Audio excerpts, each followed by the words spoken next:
نیک عمل کرنے والوں کا یہ خوب بدلہ ہے، جو صبر کرتے اور اپنے پروردگار پر بھروسہ رکھتے ہیں۔ اور بہت سے جانور ہیں جو اپنا رزق اٹھائے نہیں پھرتے، اللہ ہی ان کو رزق دیتا ہے اور تم کو بھی، اور وہ سننے والا ہے، جاننے والا ہے۔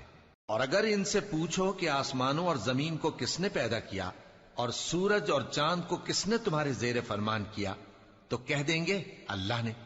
تو پھر یہ کہاں الٹے جا رہے ہیں؟ اللہ ہی اپنے بندوں میں سے جس کے لیے چاہتا ہے روزی فراخ کر دیتا ہے اور جس کے لیے چاہتا ہے تنگ کر دیتا ہے۔ بے شک اللہ ہر چیز سے واقف ہے۔ اور اگر تم ان سے پوچھو کہ آسمان سے پانی کس نے برسایا، پھر اس سے زمین کو اس کے مرنے کے بعد کس نے زندہ کیا، تو کہہ دیں گے کہ اللہ نے۔ کہہ دو کہ اللہ کا شکر ہے، لیکن ان میں اکثر نہیں سمجھتے۔ اور یہ دنیا کی زندگی تو صرف کھیل اور تماشا ہے، اور ہمیشہ کی زندگی کا مقام